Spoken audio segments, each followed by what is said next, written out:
I can talk about whatever with the Facebook ads. Hmm. Um, just kind of an update. Like I had, so before I was using the direct ad template and the feature ad template and then Hmm. adjusted for compliance or whatever. Hmm. And my feature ads were doing pretty good before. Hmm. Those ad sets were doing fine. And Hmm. then like 2, 3 weeks ago, we started kind of like looking at them and they didn't really do anything. I was looking at it Monday, I think. They Hmm. hadn't done anything for like 10 days, like no leads. And so I did end up turning those off and Hmm. just shifting that money to two different ad sets that use the direct. They're basically the same ads, but just Yeah. different audiences. Hmm. And it seems to be working all right. Okay. Like I'm looking at my high level numbers for the campaign, and Hmm. as I mean, you know this better than anyone, Deepak. Like I've made tweaks. We've made several tweaks here and Right. there, Hmm. and so week to week numbers. Um, it's the last 4 weeks. My ad cost has been closer to about $20 to maybe $23, depending on Hmm. the week. Hmm.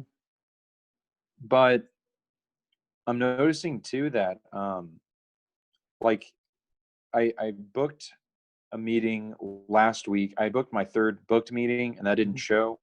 And then I get in on Wednesday and I booked the first thing I did getting back from the whole proposal trip is talk to a Facebook lead that came in a second time, Hmm. and we booked a meeting for her today actually. And Okay. she's all of these leads have been 500K plus people, Nice. and this is probably the best one just because she inherited money, she has old 401Ks, and she just needs help. How Those were much her money words. do you know? um I didn't ask. I just was like, sure, we can find some time to talk more about this because I saw it was over 500K, and I just thought Okay. I don't really care. You know what I mean? Mhm. It's plenty. But I'm gonna find out at 2 o'clock today. Okay. So um, anyway, so that's great. Like I'm kind of happy with that. Not counting the no show meeting, it's Yeah. cost me 200 and I mean including to the day, it's cost me $230 a meeting, Yeah. and That's every meeting that has been good, like yeah. a good prospect at least. Yeah. So that's the Um, thing. Like with Facebook, like I have many advisors who come on the call strategy sessions, and we start talking about this. I and and and and when people ask me more questions about Facebook and lead cost, and some people actually have done ads before, like independent guys, and aggressively run ads and all that. mhm.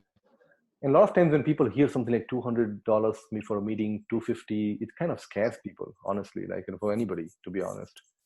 And that's one of the reason it's an uncharted territory, because just because the amount is so small, but for some reason it still is scary for people, and it will always be. And also it's not even 200. By the time you get a client, you probably will spend $1,500 to get a client, maybe $2,000, right? And but you'll Mhm. probably get a $10,000 client and recurring revenue of $2,000 per year. But it's because that initial cost of getting a client and the complexity and the everything else that you're going through right now, it's harder for people. So that's why you see very few advisors are doing ads, and will continue to, few advisors will do it. So if you just get through this part and you just get one or two clients and just reserve some funds in the bank, you have so much, like leverage compared to anybody else, because the initial hump is what people, most people will die, hands down. So once you get through that, you just see this as like no brainer, like what we see in our case now, right? You can't you can't spend enough 250 a day, to be honest, is how you will think eventually, right? It could take months Yeah, or even long, but people think, oh my that's god. how I feel about it. Yeah, because once you start to really, if the data starts telling you that it's 200 to 230 a meetings and I can close one in five, and over 6 months and a year, you might even have those four who did not close come back after 3 months, and you'll have that data as well. And you'll have a nice sheet with the ROI. And if you start doing a 2-year ROI in your case, because you guys have recurring revenue, you'll be laughing at the numbers of input that goes in, even though that might be like a big number. Doesn't matter. because the output is so much bigger. So, but Yeah, I've thought about that a lot, actually. yeah, and it just fast, and it's a process. It takes time and energy and money and all that, but it really is I think the ticket to scaling your business. And I'm investing actually a lot of my time right now. Go back to my entire Facebook campaign. You'll see a whole bunch of different ads coming out, probably a new video coming out, because ours stopped working as well. And I've been, looking at that and working at it. But I know that this is one of the main thing that we're relying on. Now, luckily, our LinkedIn is killing it right now. We are just on fire on LinkedIn.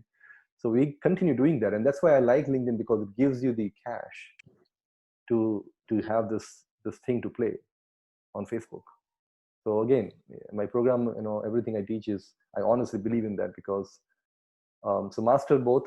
Master LinkedIn will pay you the money, and then you can go like 10 times faster, 20 times faster than other people. It's just important. And what's the greatest part about it, what I've seen is, I've gotten to, from the first conversation of like, hey, I saw you downloaded the report. Why? Okay, then let's talk. From that call to the proposal is really fast. Yeah. It's been really fast, like, a couple weeks. And the other thing I was kind of thinking about is, like, I've got some pictures. I've got a couple pictures from like this weekend that my girlfriend and I put on Facebook. I saw that. Yeah. I figured I'd take a couple of those. Absolutely. And make a new ad set out of them. Yeah. No, I when I saw that, I said, these are like amazing photos too. That'll work pretty good. And I hope you took some more as well. Like, I think it was like a golf course or something you guys went. Yeah, it was on a country club in Utah. Yeah. It's pretty cool. Yeah. So any other photos, like, yeah, I'm sure the pictures were great. So try those. Pretty good. So I was gonna throw those up there. Yeah. And I was gonna ask you, have you looked into the Facebook's Audience Insights tool? Yeah, that's what we start playing with in the beginning, right? Yeah. So then I guess I had missed that at the beginning and started using it. And so I was just curious on your thoughts, like, the meetings that I've gotten so far, there's not that many of them to like know a lot of data from it. But what I did look at was like the audiences that I've been reaching out to and using that manager tool, Audience Insights tool. Yeah. And it was showing, that, like, for example, like women are like 30%, click on 30% more ads or whatever and stuff like that. And that they were a bigger part of the audience anyways. Would it make sense to kind of look into that and use some of that data to pick a more narrow audience maybe for the next ad set? Or would you try and still keep it more general? I would stick to, like, I think the advertising on Facebook is a balance between giving some guidance and leaving room for the machine to find people. So that's why we don't like hyper targeting or any.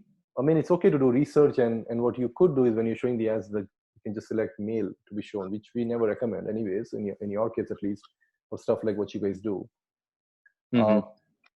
So the spend is so small right now that really any data is so small data.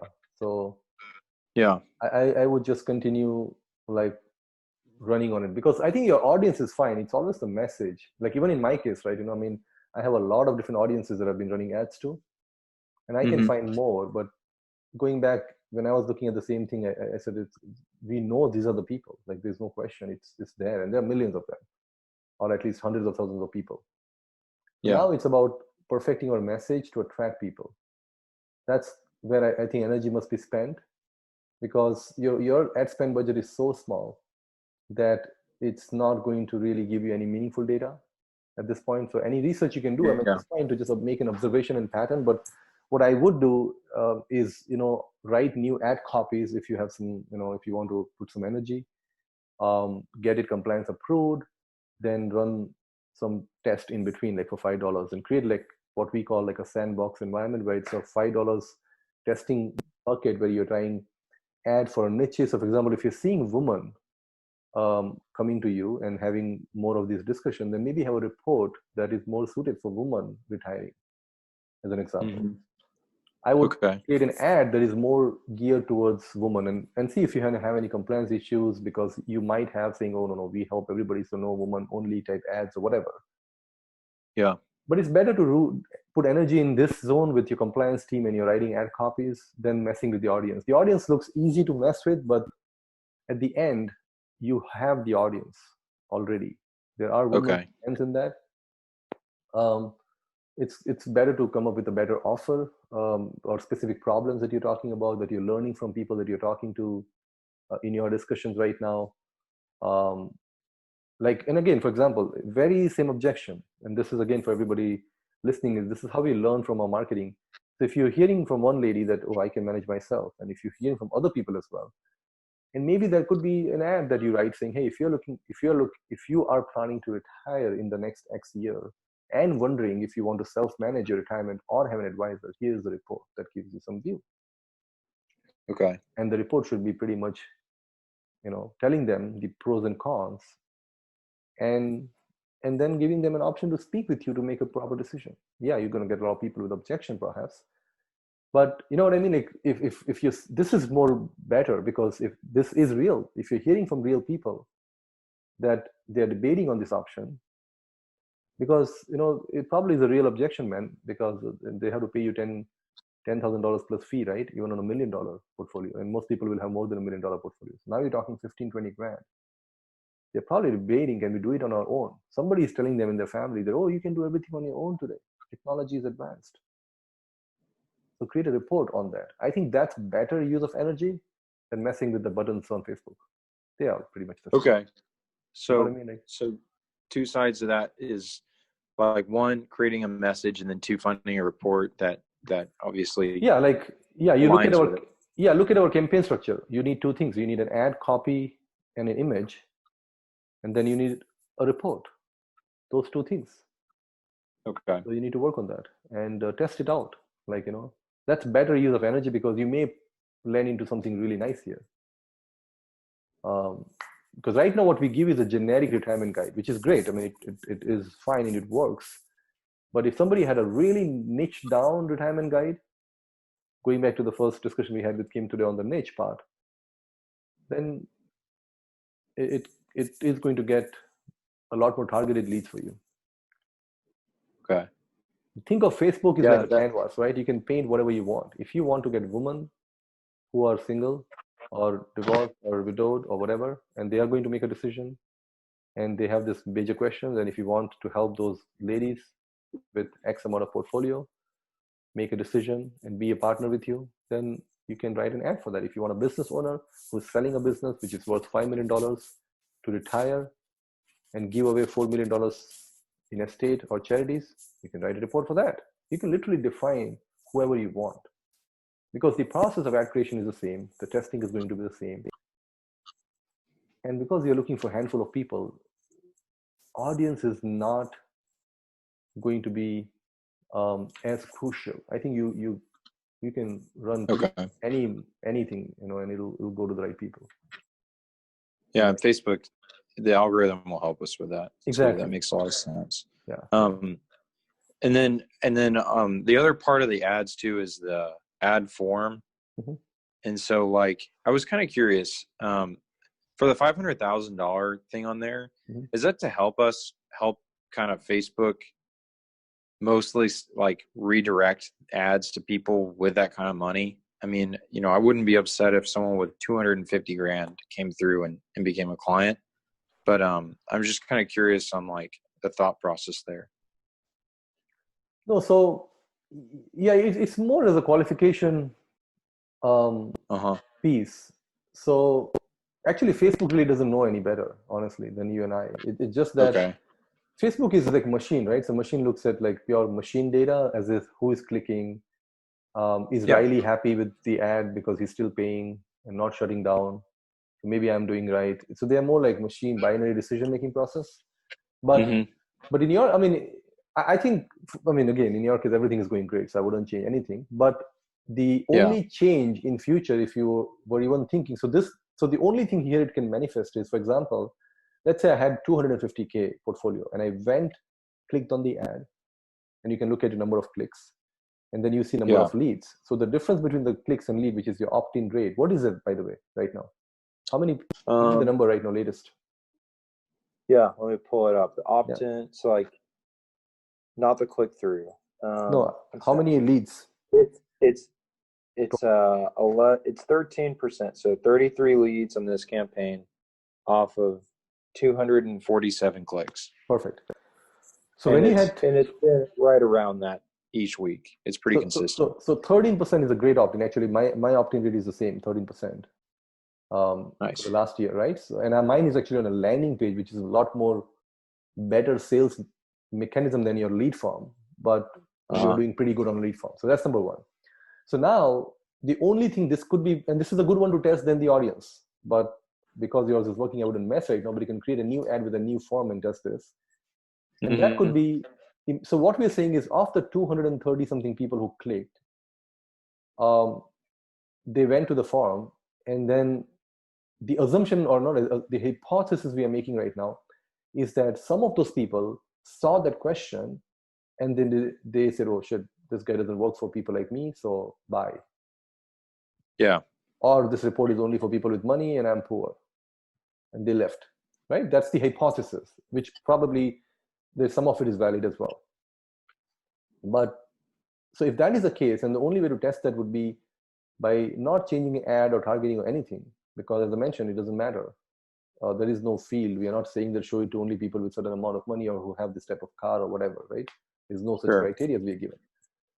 So the only thing is you can change the question instead of do you have over 500,000 portfolio, yes or no, to what is the size of an investment portfolio? 0 to 100, 100 to 200, 200 to 500, things like that. Give 4 options. Okay. If you need, I think I have the question. If not, then I'll send it to you. But then you can have one question, open-ended, and 4 options. Okay. And now people will say, okay, fine, I have $100,000. So that may increase your lead from 13% to 20%, for example, which will be amazing. So very simple change. That wouldn't be a problem. Yeah, very simple change in the form may lead to this going up or not, or it might go down, and we'll find out. But you can pretty much, because you, in your case, Jones doesn't allow you to put the 500K in the ad copy, so you're not really filtering anybody there. So that's why I'm saying you can do it here. But if you had the ad, like I wrote the ad for the 2 million, but the ad itself said 2 million, and then we still asked, did you have 2 million, yes or no? That makes sense. Yeah. But because you don't have the filter, I think people are clicking through. So there is the possibility of increasing the 13 to maybe 15 or 17% by putting that question a little open-ended. And we can test that if you want to. But I would leave this ad set running. I wouldn't touch anything, but create a new one, new form, same ad pretty much, and test it. You might get more leads, and might close. So what I was thinking is I was thinking of creating like a second campaign. For testing different things, like $5, like 2 different tests, $5 each a day, and just seeing what happens. And so I'll try the lead form thing, and I'll try these new pictures too, and then kind of move from there. But that helps because I want to like scale. You know, I would love to get, you know, if I got a meeting a week from this, I'd be super happy. Yeah, and you'll close very quickly. You'll start closing. I know that. It's naturally going to happen. You know. Yeah. And I'm getting better on my meetings too. And so that part was me needing to improve. Yeah. You know, but I gotta admit, having, you know, coming in the office, getting a Facebook meeting set pretty quick made me really much less motivated to jump onto LinkedIn and put in the time. You know what I mean? Yeah. It was like, that was so much easier. I agree. I think I purely see as right now, as I said, in our business, we see, and we always have seen that LinkedIn is like, you know, it kind of keeps the light on in the business, and actually a lot more, obviously, than that for us as well. But I see it like that let's do the hard work. You guys are cut from door knocking, which is great. It's a good discipline. And we can work hard, get money, but then just fly with this thing. Right, and you need money, right, to fly. So I think generate money through LinkedIn, and invest in the ads. And I think that's why we start with the organic in the program. And I actually made the mistake in the beginning when I had the other business. I completely skipped the whole LinkedIn route, completely. And I spent 20 grand on Facebook ads, didn't get any client. Actually just got one client for $1,000 for a program I had. And that was a mistake. And then like doing it the right way just gets you doing it for long term, right? And now we can look at investing 40 grand a month on the Facebook ad and not cringe, because now we can think properly for long term, right? And when you spend something like that, you're going to make 300-400 grand, right? Easily. So you can start doing things which others just think is impossible, right? And it starts always small. It starts with the $5-10 budget, $20 budget for people. And then you get one client and now you start $500, right? But it's a process, and it's just hard process. I tell you, very few advisors will make it through this one. No matter how many programs out there, how many, the reality of it is hard. So if you're enjoying the process, like I enjoy Facebook ad, and it looks like you're enjoying it too. Yeah, it's fun. It's pain in the ass, and it's like not easy, but it works, and it has the potential of doing things. So I think that's great. And yeah, I would continue to master LinkedIn email campaign, follow-up emails. Webinar is going to be launched pretty soon. I just to get a few things done. I would highly encourage people like you to just get into webinar freaking every week and nail that thing down. And then yeah, first message campaign, second message campaign, email campaign once a month, webinar weekly, bi-weekly, automated Facebook ads. That's it. Dial all of this freaking thing in and just push it hard. That's it. You'll get everywhere you want to get.